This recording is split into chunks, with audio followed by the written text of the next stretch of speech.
वैसे इशू, तुम्हारी शादी को अभी 1 साल भी नहीं हुआ था। तुम्हें ससुराल से इस तरह से मायके नहीं आना चाहिए था।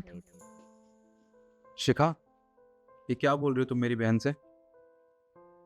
देखो ईशु, ये घर जितना मेरा है ना, उतना तुम्हारा भी है। जब तक तुम्हारा मन चाहे तब तक तुम इस घर में रह सकती हो। तुम्हारी शादी इसलिए की थी मैंने उस घर में, ताकि तुम खुश रहो।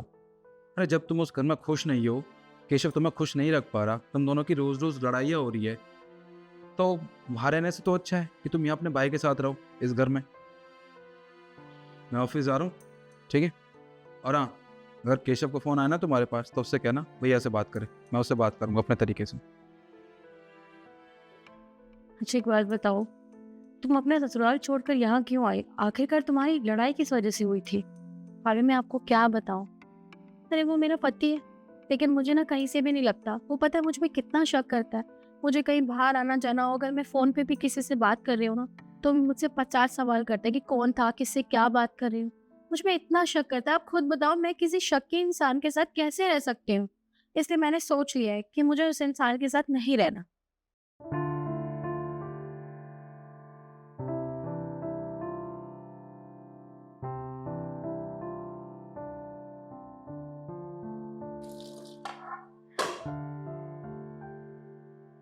ईशु, अगर तुम फ्री हो तो किचन में थोड़ी मेरी मदद करवा दो। नहीं भाभी, मैं बिल्कुल भी फ्री नहीं हूँ। आप देख तो रहे हो कि मैं फोन चला रही हूँ। प्लीज आप खुद कर लो ना। ठीक है।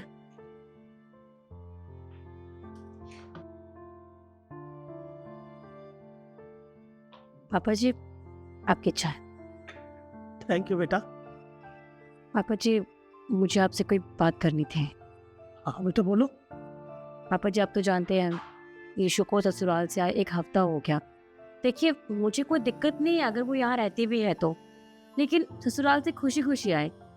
पापा जी, शादी के बाद एक लड़की के लिए उसका ससुराल ही सब कुछ होता है। मायके से पराई हो जाती है, लेकिन मुझे ये बात समझनी चाहिए। आप समझ रहे हैं ना मैं क्या बोलना चाहती हूँ?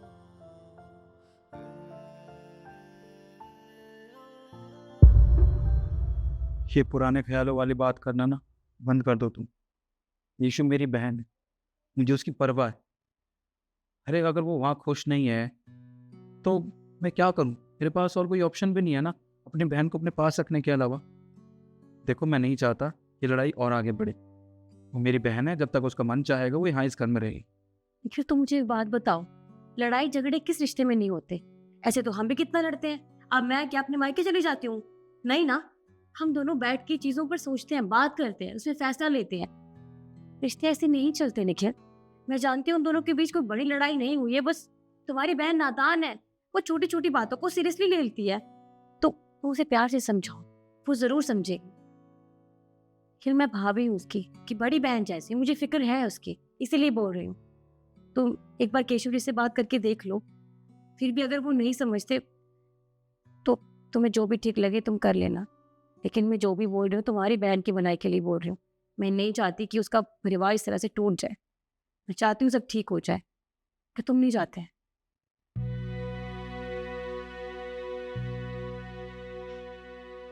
भैया देखिए, मैं ईश्वर से बहुत प्यार करता हूँ, लेकिन हमारे बीच लड़ाई बस इतनी सी है कि वो अपने आप को लेकर जिम्मेदार नहीं है। बच्चों जैसे बिहेव करती है, बिल्कुल भी जिम्मेदारी समझना ही नहीं चाहती। छोटी छोटी बातों पर मुंह बना लेती है। कभी कभी तो बिना खाना खाए ही सो जाती है। और आप खुद बताइए, मैं उसे और कितना समझाऊं? मैं उसे समझा समझा कर ठीक। आपको पता है, मम्मी पापा को ये पता ही नहीं है कि वो अपने घर आई हुई है, वो भी लड़के। मैंने बस उन्हें बताया हुआ है कि ऐसे ही मिलने चली गई है। अगर उन्हें पता चलेगा तो उन्हें कैसा लगेगा। और मैंने शादी इसलिए नहीं की थी कि मैं ऐसे रिश्तों को खराब करूं। मैं ऐसा बिल्कुल नहीं चाहता। देखिए, मैं कोई भी रिश्ता खराब नहीं करना चाहता। अगर आपको मेरी बातों में थोड़ी भी सच्चाई लगती है तो आप मेरी मदद कीजिए और ईशु को समझाइए। इसीलिए मैं आपके पास आया हूँ। तुम एक काम करो, तुम कल आ जाना यीशु को लेने। जी। यीशु, आंटी। आज शाम को केशव जी आ रहे हैं तुम्हें लेने के लिए, उनके साथ चली जाना।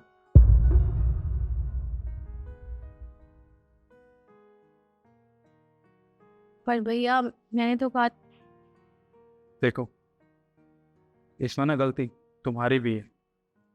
अरे पति पति में लड़ाइयाँ होती रहती है, थोड़ा तुम एडजस्ट करो, थोड़ा वो एडजस्ट करेंगे, तभी रिश्ता निभाया जा सकता है। और किस घर में लड़ाइयाँ नहीं होती?